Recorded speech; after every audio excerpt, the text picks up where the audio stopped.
My date had just gone to the bathroom when the waitress rushed to my table and slipped a small folded note into my hand. Her face was pale, and her voice shook as she whispered, "Please read it now." I opened it under the table, expecting something minor. Instead, the note said, "Your drink isn't safe. Leave now." My heart jumped into my throat. I looked at my glass, then at my date's purse on the chair beside him, and a wave of fear hit me so hard that my hands began to shake. My name is Jessa Rowan. I am 28, trying to start fresh after a painful breakup. I live with the constant worry of my mom Valerie, the protective watch of my brother Colin, and the loud encouragement of my best friend Tia, who convinced me to try dating again. None of them could have prepared me for what I was about to find inside that man's bag. The night had started out normal. I arrived at the small restaurant feeling nervous but hopeful, telling myself this date might finally be a step in the right direction. The place was warm and inviting, with soft music playing and candles on every table. I spotted my date, Lauren Vale, waving at me from a booth near the window. In our messages, he had been polite, calm, and patient. I wanted to believe I could trust a stranger again, even if it scared me. We ordered drinks and talked about work, family, and our favorite movies. He seemed relaxed, maybe a little intense at times, but nothing that made me uneasy. I told him about my mom warning me to stay careful, and about my brother working hospital security and checking in on me constantly. He laughed and said he admired how close my family was.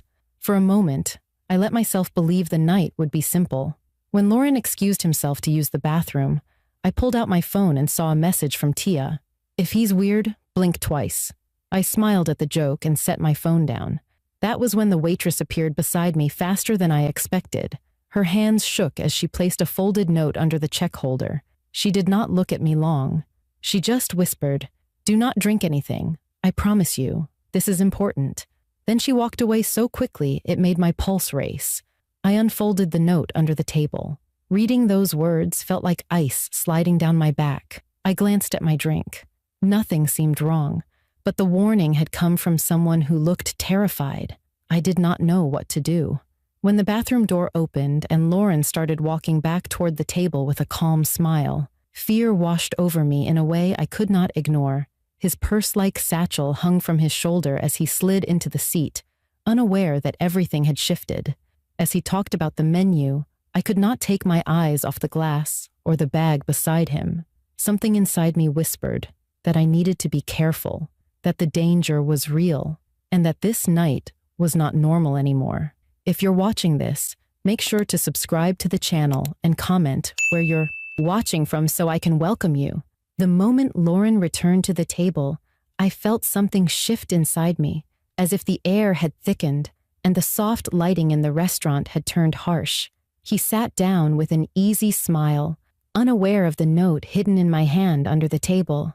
My pulse thudded in my ears as I tried to keep my expression neutral, my fingers gripping the edge of my seat to stay steady. I forced myself to breathe slowly while he talked about a dessert he wanted to try later. I nodded along, even though my mind was racing. I kept replaying the waitress's warning in my head. I stared at my drink, noticing a faint shimmer at the bottom of the glass that had not been there earlier. It felt like the room had grown colder. I glanced at the waitress across the room. She looked away quickly, as if she did not want Lauren to notice her watching me. Her nervous behavior only made the fear inside me tighten. I tried to keep my voice steady when Lauren asked if I was still hungry. I said I was fine, just a little warm, even though I felt frozen. He frowned slightly, as if studying my reaction, then casually reached for his satchel on the chair beside him.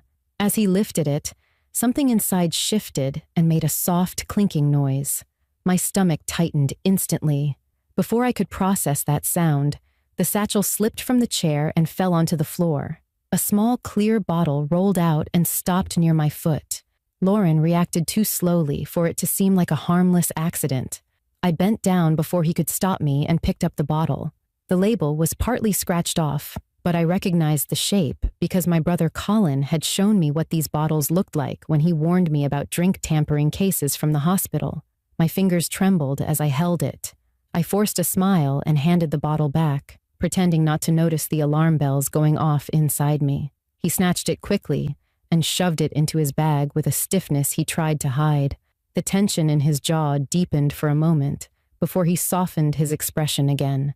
That shift in his face told me everything I needed to know. Something was wrong, very wrong. While Lauren reached under the table to adjust the strap of his bag, I took the smallest chance I could find. I leaned forward and opened the flap of his satchel just enough to see inside. My breath caught hard.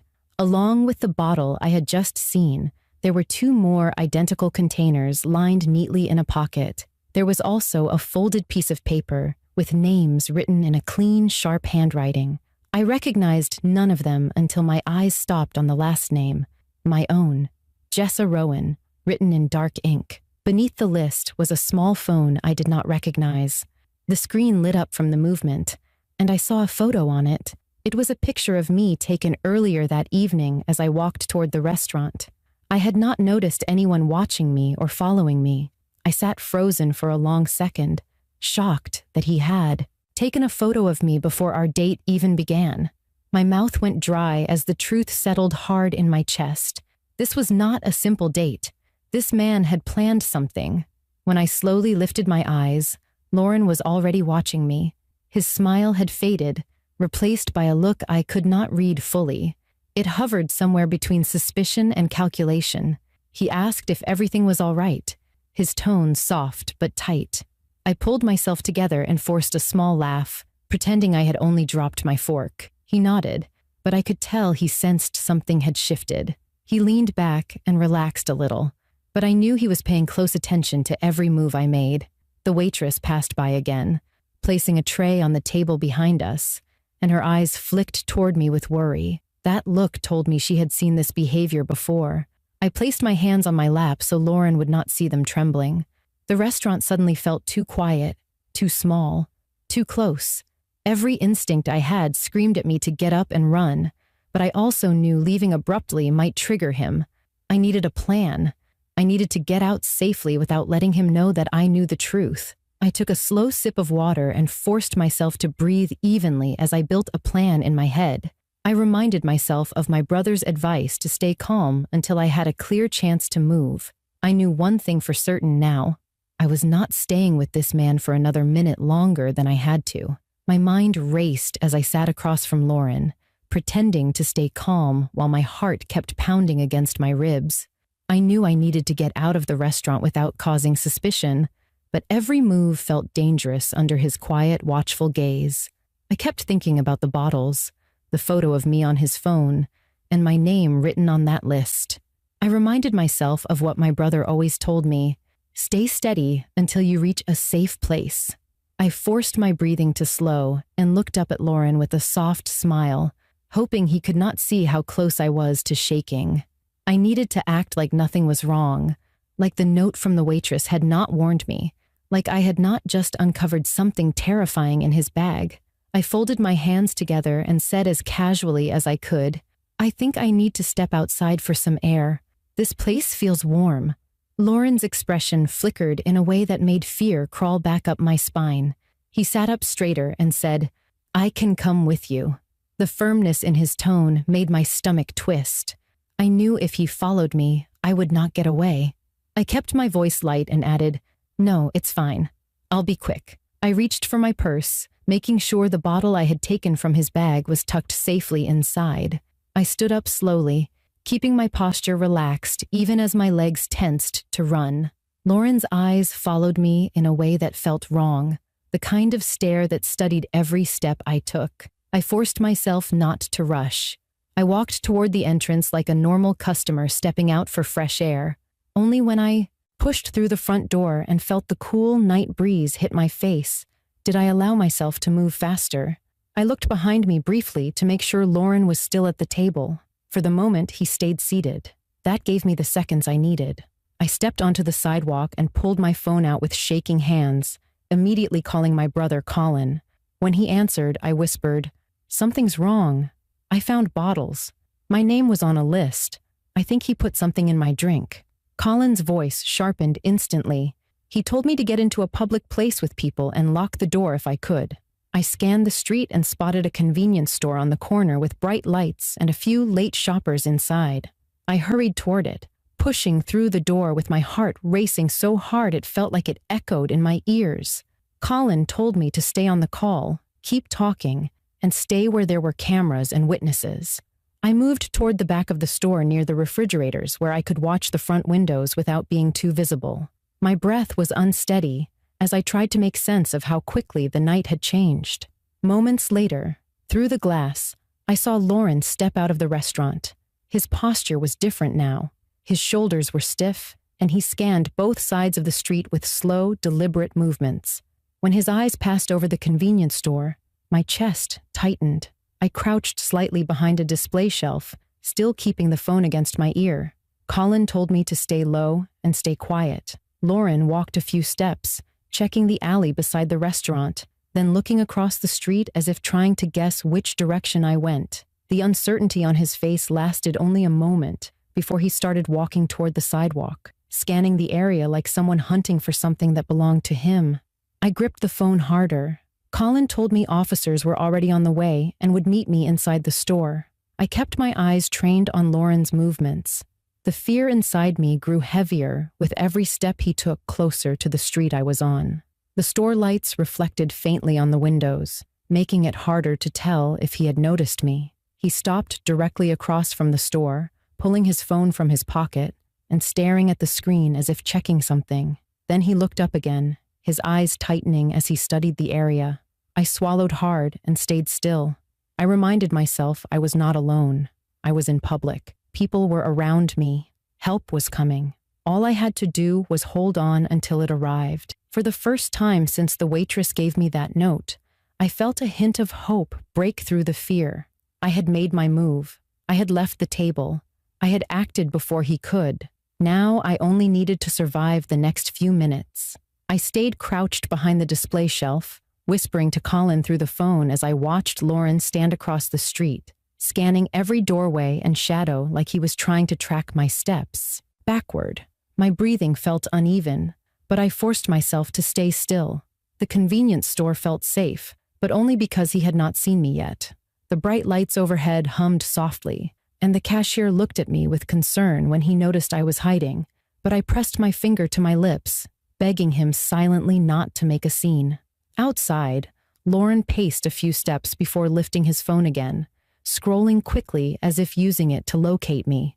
The thought that he might have a tracking app or photo timestamps made my stomach tighten. Colin's voice stayed steady as he told me officers were only moments away and that I needed to maintain my position. I whispered that Lauren was starting to look angry. His jaw was clenched and his movements grew sharper. He stepped closer to the crosswalk, glancing directly at the store window. I ducked lower. He paused, staring hard through the glass, and for a terrifying moment I thought he had spotted me. He leaned in slightly, looking past the counter, past the shelves, searching faces and movements.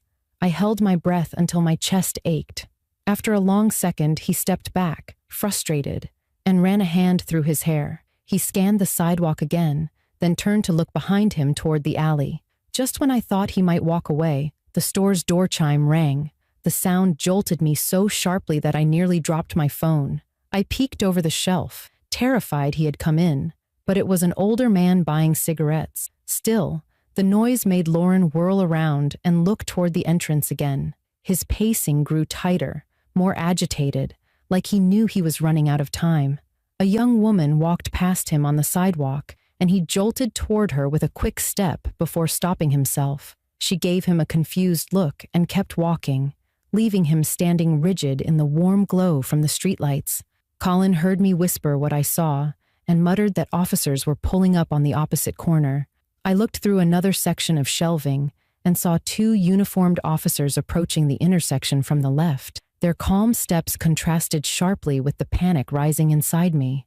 Lauren did not see them yet. He was too focused on scanning the convenience store windows. He paced again, stopping closer than before. His eyes moved faster now, darting from one aisle to the next like he could sense my presence.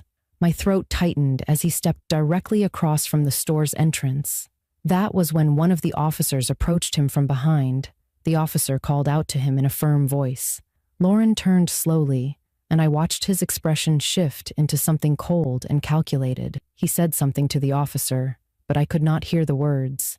The second officer approached from the other side, creating a small triangle around him. Lauren's shoulders stiffened. His hand moved toward his bag. I recognized the motion instantly because I had seen how carefully he guarded that satchel at the restaurant. Fear surged through me as the officers shouted commands. Lauren lifted his hand a little more, but the officers reached for him before he could move further. They grabbed his arms, forcing him to the ground with practiced precision. His bag fell to the pavement, and the door to the store shook slightly from the commotion outside. The cashier jumped at the sudden noise, and I covered my mouth to stop myself from gasping. One of the officers opened the satchel, pulling out the clear bottles, the list of names, and the phone with photos. He lifted the items into the air for the other officer to see. Even through the glass, I could see the shock and anger on their faces.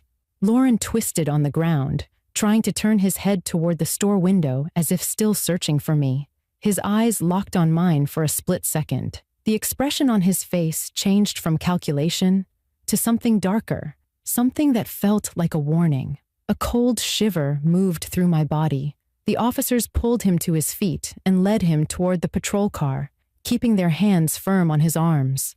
The cashier exhaled loudly when he realized the danger was no longer aimed at anyone in the store. I leaned against the shelf, feeling the adrenaline crash all at once. My legs trembled so hard I had to steady myself with one hand. The officer who had checked the bag stepped inside moments later. He looked at me, at my shaking hands, and said quietly, "You're safe now. You did the right thing." For the first time since the waitress handed me that note, I let myself breathe fully. I felt the fear loosen just enough for me to stand upright again. The nightmare I had stumbled into was ending, but the weight of what could have happened stayed heavy in my chest. I walked out of the store with the officer beside me, watching as they closed the patrol car door on the man who had planned something I was not prepared to imagine. The flashing lights reflected off the windows around us, and I wrapped my arms around myself, grateful that I had trusted my instincts before it was too late. The hours after Lauren's arrest felt like a blur, but the kind of blur that stays sharp in the places that matter. Once the officers escorted me out of the convenience store and sat me down in the back of the patrol car to take my statement, the reality of everything hit me all at once. I told them every detail I could remember, from the moment the waitress handed me the warning note to the second the officers tackled him. My voice shook through half of it. The officer writing everything down kept reminding me to take my time and breathe, and every time I paused, I felt the weight of what could have happened if even one thing had gone differently. I kept thinking about the bottles in his bag, the list of women's names, and the photo of me taken before I stepped into the restaurant. The idea that he had been watching me before our date even started made my skin crawl. When I finished giving my statement, the officer told me I had likely prevented more than one person from being harmed. That thought was hard to process. I never imagined I would be in a situation where my actions could save someone else. I sat in the patrol car while they finished searching Lauren's belongings, and when they finally gave me the all clear to call my family, the first person I dialed was my mom. Valerie answered in a panic, demanding to know if I was safe. Her voice cracked so hard that I nearly broke down right there. I told her I was okay and that the police were with me. She cried openly, and even though she tried to stay strong, I could hear the fear in every breath she took. 10 minutes later, she arrived at the scene with my brother Colin right behind her. My mom ran to me so fast that she almost stumbled, pulling me into the kind of hug that squeezes your ribs but makes you feel grounded again. Colin, usually calm and composed, looked angrier than I had ever seen him. He asked for every detail once more, not because he doubted me, but because he needed to hear it in his own way. When the officers showed him the bottles taken from Lauren's bag, I saw his face harden. He told the lead officer he'd seen cases like this in the hospital, and that I was lucky the waitress had noticed what was happening. I thanked her again later that night, when an officer brought her over to speak with me. She explained she had seen Lauren glance at my drink more than once, and recognized the behavior from training the staff had received. She said she could not stay silent because something about the way he kept watching me made her uneasy. I hugged her and promised I would never forget what she did. Back at home, my mom refused to let me out of her sight, hovering like she used to when I was sick as a child. My brother checked the locks, windows, and backyard 3 different times before he finally relaxed enough to sit down. I kept replaying everything in my mind, especially the moment I opened his satchel.